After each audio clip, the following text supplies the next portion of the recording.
Across deserts, airports, and offshore accounts, 10 African names remain untouchable, yet their names remain on the world's most secretive lists.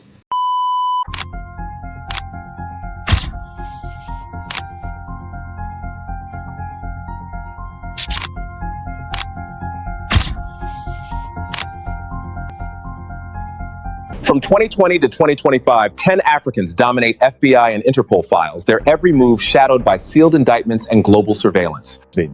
As you already know, we don't guess here. Our ranking is built on FBI case files, Interpol Red Notices, UNODC, IMF records. Now for the evidence. Our expose narrator takes you through the filings, warrants, asset trails, and verified documents. Appreciate it, Dr. Komla. Tonight, we open the dossier on 10 Africans who top FBI and Interpol lists between 2020 and 2025. Files stamped in red, movements tracked in silence, and yet they remain at large. Before we begin, hit like and subscribe to keep this dossier open. If you are watching on Shorts or TikTok, check the description now history. That's where the deeper files and full evidence are broken down. Documents. Disclaimer: this ranking is not just a list. It is a reminder that political corruption and financial crimes do not end in wealth. They end in exposure, seizure, and broken empires. Across borders, the records tell one story. Offenders may run, but records travel faster. Cooperation grows when losses are large and victims speak in numbers. The top position may not match headlines. It follows the clarity of filings and the traction of enforcement. The top 10 on the list is Richard Izuchukwu, Uzuh, Nigeria, wire fraud and conspiracy to commit wire fraud. Case Spotlight. A pattern of business email compromise surfaced in Midwest case files. The alerts carried the same routing markers, the same false invoices, the same mule accounts. The trail reached Nebraska and then crossed oceans. An indictment date landed, a warrant followed. The name on the page was Richard Izuchukwu Uzuh. He remained out of reach, yet the scheme's losses were counted. The figure passed $6 million. He is a Nigerian, born in 1986, last known jurisdiction, Nigeria, fugitive status under an FBI field office in Omaha. Snapshot, indicators, and status. The case shows structured phishing and finance desk targeting. It shows mule layering and romance fraud feeders. The network signal is clear, the exposure is high, the status remains wanted under a federal warrant. Investigative detail. An indictment was filed on 18 October 2016. A federal arrest warrant was issued on 19 October 2016. The scheme targeted more than 70 businesses. Reported losses exceeded $6 million. Proceeds were layered through domestic and foreign accounts. Transfers moved through mule networks and romance fraud feeder accounts. The laundering total is reflected in the loss figure and not itemized by tranche. Mission recap. If convicted, wire fraud, the statutory maximum is 20 years in federal prison. If the offense affected a financial institution, the maximum rises to 30 years. Conspiracy carries the same ceiling as the underlying offense. National context. Nigeria hosts major financial hubs and busy air and sea corridors. The exposure to BEC typologies is persistent. Joint actions and periodic sweeps show rising cooperation signals across Africa. Interpol. Gap clarifier. No conviction is recorded in open sources. Extradition steps are not publicly executed. Asset recovery status is not fully disclosed in filings seen. A wider net is closing, but the timing remains uncertain. The top 9 on the list is Micheal Olorunyomi, Nigeria, conspiracy to commit wire fraud, identity theft, and access device fraud. Case Spotlight. Investigators traced romance fraud scripts into BEC pipelines. Victim accounts became conduits for wider transfers. The pattern matched. The names repeated. The file note showed a May birth date and Nigerian origin. The indictment landed in Omaha. The warrant followed the next day. Losses linked to BEC topped $6 million. Losses tied to romance swindles exceeded $1 million. He is a Nigerian, born in 1983, last known jurisdiction, Nigeria. Fugitive status under an FBI field office in Omaha. Snapshot, indicators, and status. The indicators show organized activity. There are feeder scams and account brokers. There is cross-border laundering. The status remains wanted. The risk note flags international flight risk. Investigative detail. An indictment date was 13th November 2019. An arrest warrant was issued on 14th November 2019. Losses linked to business email compromise exceeded $6 million. Losses tied to romance schemes exceeded $1 million. Proceeds were moved through banks in the United States and abroad. Accounts were opened with stolen identities and synthetic profiles. The laundering flows combined mule cash-outs and rapid interbank hops. Mission recap. If convicted on conspiracy to commit wire fraud, the statutory maximum is 20 years in federal prison. If the offense affected a financial institution, the ceiling is 30 years. Identity theft and access device fraud carry separate penalties under federal law. Conspiracy aligns with the underlying offense. National context. The BEC threat profile remains high across West Africa. Multi-agency operations show arrests and seizures. Digital assets now feature in concealment steps. Cooperation notes list joint actions with African police services. Gap clarifier. No arrest or extradition is recorded in open U.S. court records. No restitution ledger is published for victims tied to this indictment. The next move depends on quiet paperwork and a timely knock on a door. The top 8 on the list is Baktash, Akasha, Abdalla, Kenya, heroin and methamphetamine trafficking. Case Spotlight. A long-running narcotics pipeline met a sting in East Africa. Meetings were recorded, samples were handed over. The figure was 99 kilograms of heroin and 2 kilograms of methamphetamine. The Kenyan coast became the stage.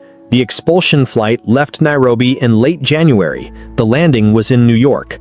Guilty pleas followed. Sentences were heavy. He is a Kenyan, born in the late 1970s, last known jurisdiction, the United States. Convicted and sentenced in a United States federal court. Snapshot, indicators, and status. The network signals show transnational supply chains. There are weapons charges linked to the trafficking crimes. There is obstruction through bribery. The case shows high cooperation between Kenya and the United States. The status is imprisoned under a federal sentence. Investigative detail. Provisional arrests occurred on 9 November 2014. Expulsion from Kenya and transfer to United States custody occurred on 29 January 2017. A guilty plea preceded a sentence on 16 August 2019. Narcotics quantities included 99 kilograms of heroin and 2 kilograms of methamphetamine. Proceeds of trafficking were moved in cash and through informal value systems. Public judgments do not state a verified laundering total. Weapons conduct and bribery attempts appear in the record alongside the narcotics counts. Mission recap. For the charged importation offenses, the statutory range can reach a mandatory minimum of 10 years and a maximum of life imprisonment when threshold quantities are met. The provisions include 21 U.S.C. Section 959 and 21 U.S.C. Section 960. National context. Kenya's coastline and port corridors offer fast transit and concealment. Cooperation mechanisms allowed fast expulsion and handover. The case is a benchmark for joint action on maritime and air links. UNODC and Interpol operational notes reflect sustained pressure on trafficking routes. Gap clarifier. The leadership tier is sentenced. Secondary facilitators and proceeds of crime recoveries remain opaque in public filings. Regional replication attempts persist across coastal nodes. Another network is watching this sentence and adjusting its routes. The top 7 on the list is Obinwanne Okeke, Nigeria. Conspiracy to commit wire fraud. Case Spotlight. A celebrated young entrepreneur became a target of a long cyber inquiry. A Caterpillar export office reported unusual transfers. Email credentials had been stolen. Fraudulent invoices moved money. The figure behind the network was unmasked. The arrest happened at Dulles Airport. The case moved to Virginia. He is a Nigerian, born in 1987, last known jurisdiction, the United States. He is serving a federal sentence. The jurisdiction was the United States. Snapshot, indicators, and status. The pattern shows business email compromise. The network used phishing and credential harvesting. Losses reached $11 million. Corporate victims were global. The status is imprisoned under a federal judgment. Investigative detail. Arrests occurred on 6 August 2019. A guilty plea was entered on 18 June 2020. Sentencing took place on 16 February 2021. Losses tied to credential theft and vendor email compromise were about $11 million. Proceeds were routed through foreign banks and money service businesses. Corporate victims included a heavy equipment distributor and allied firms. Forfeiture and restitution orders tracked identifiable sums within the loss total. Mission recap. Conspiracy to commit wire fraud carries up to 20 years in federal prison. Sentencing depends on loss size and role. Supervised release follows custody. Forfeiture and restitution attached to traceable proceeds. National context. Nigeria's tech growth brings opportunity and risk. Email compromise remains a top exposure for firms. Cross-border cooperation has strengthened. Data requests and mutual legal assistance now move faster.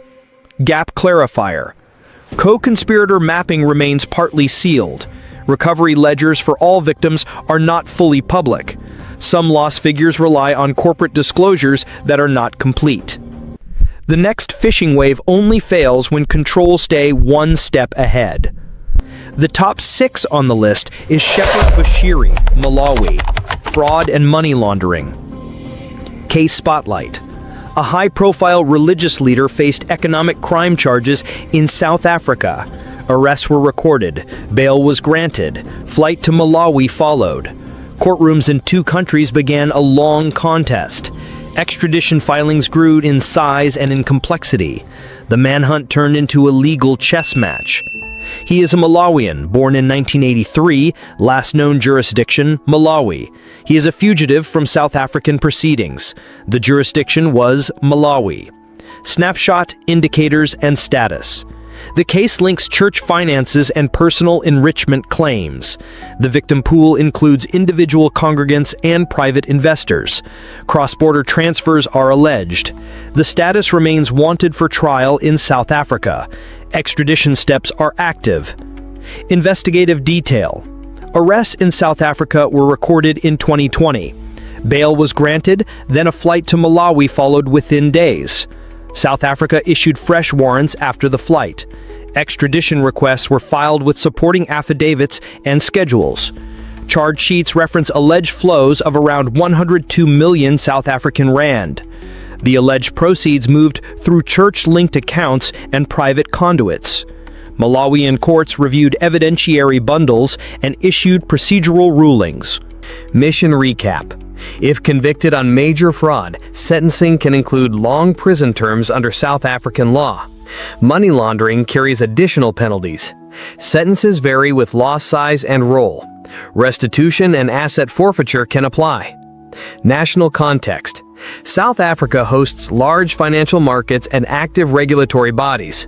Malawi handles cross-border judicial requests through treaty and statute. Regional cooperation depends on clear filings. Mutual legal assistance drives progress. Gap clarifier. A final extradition order is not complete. Trial has not begun. Recovery and restitution for alleged victims remain open issues. The public record shows contested affidavits and legal appeals.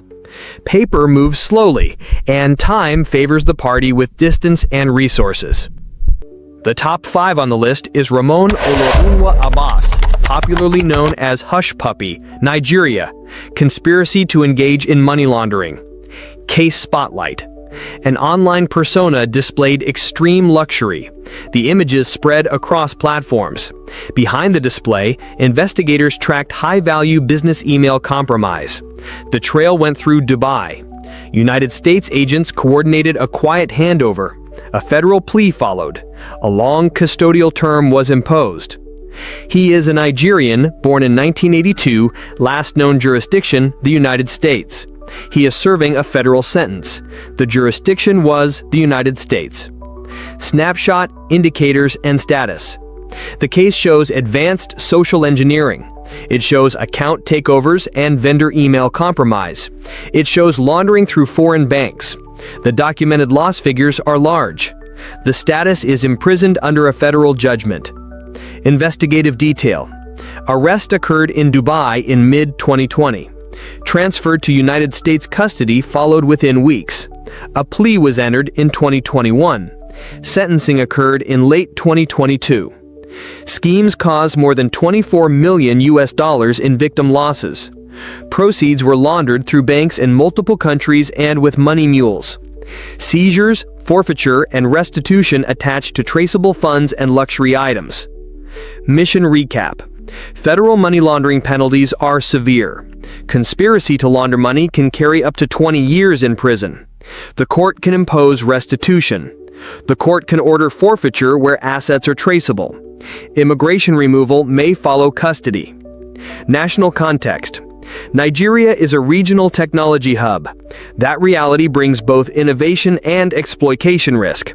BEC typologies continue to evolve. International cooperation has improved. Data requests and financial intelligence now move faster. Gap clarifier. A final extradition order is not complete.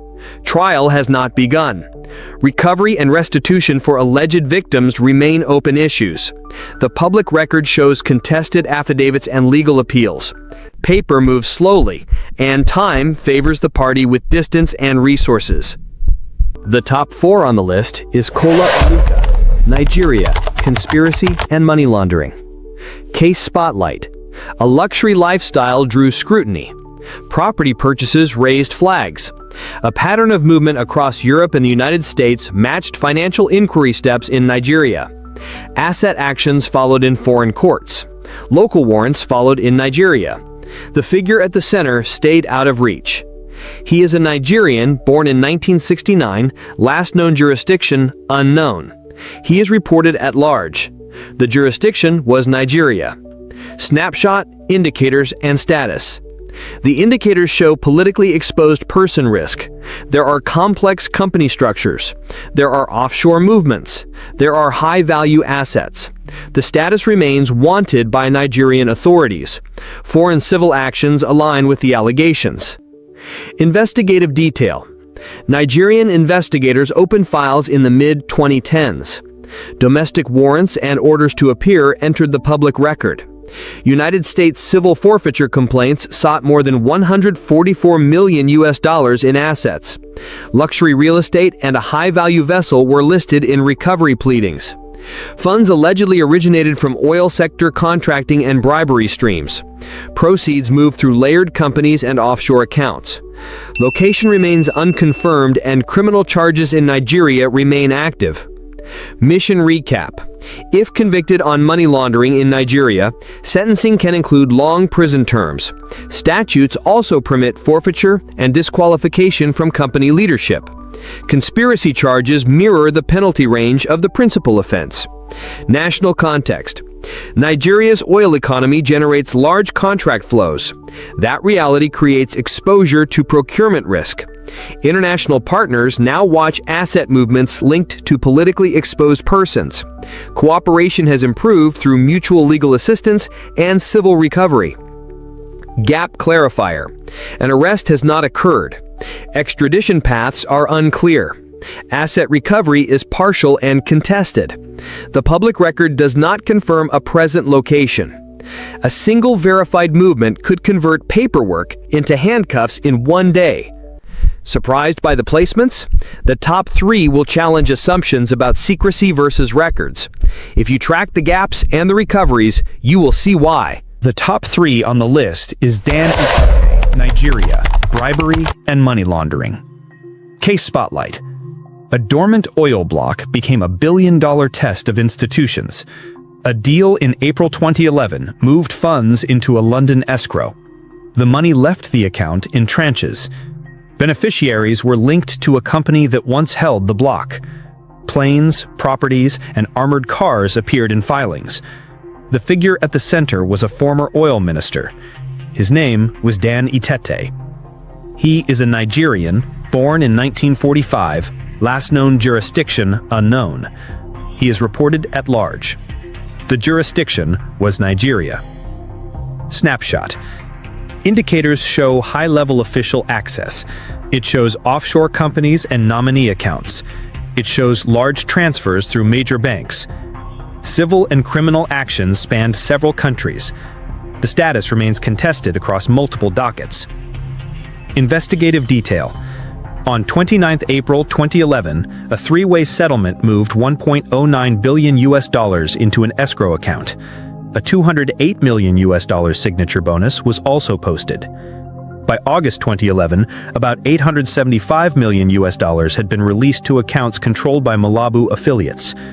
Prosecutors later alleged diversion and laundering from the settlement stream.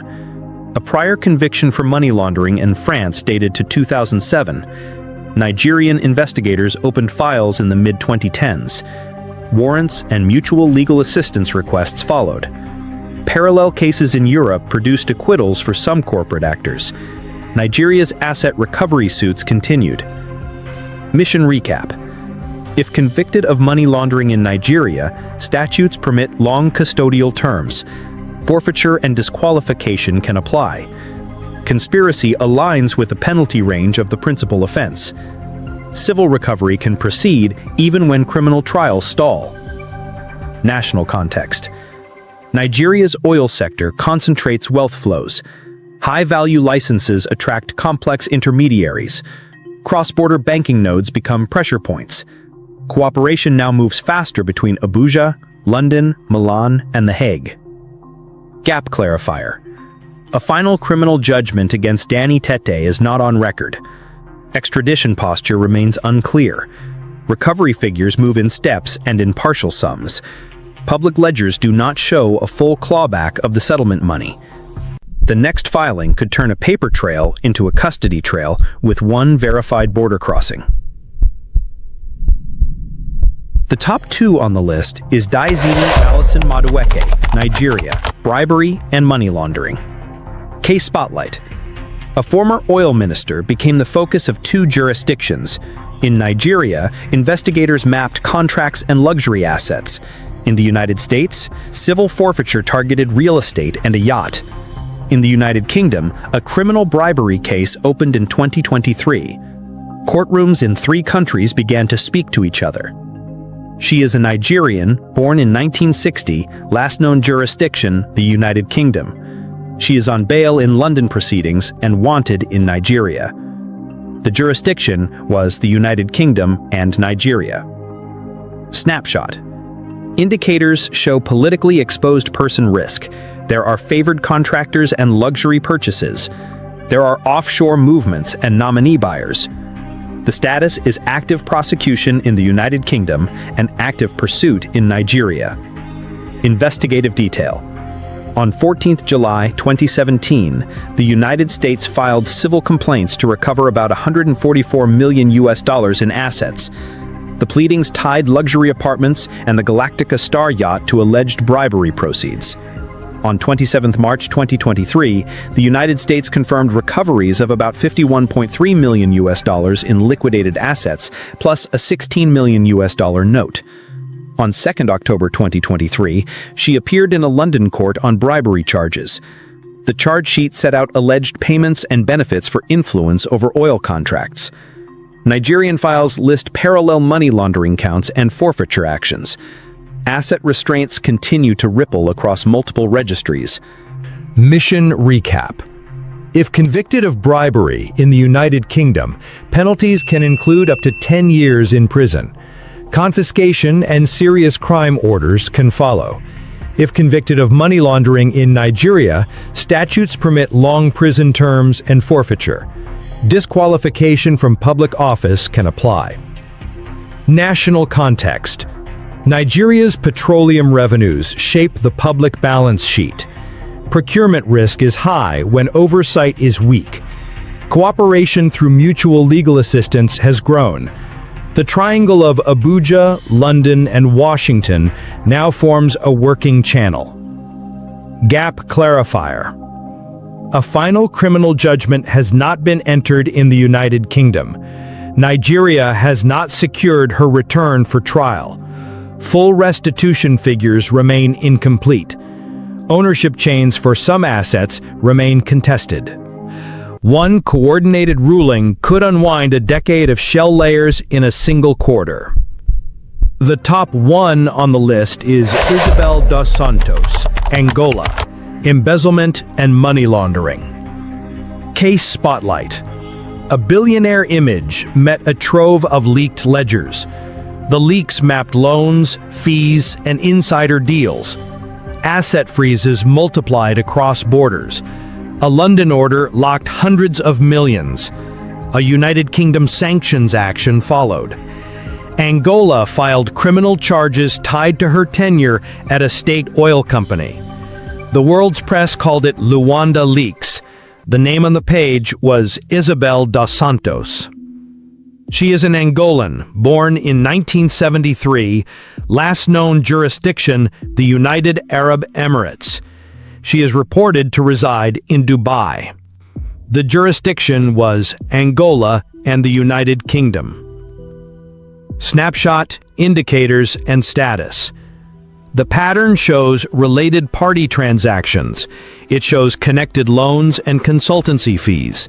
It shows offshore special purpose vehicles.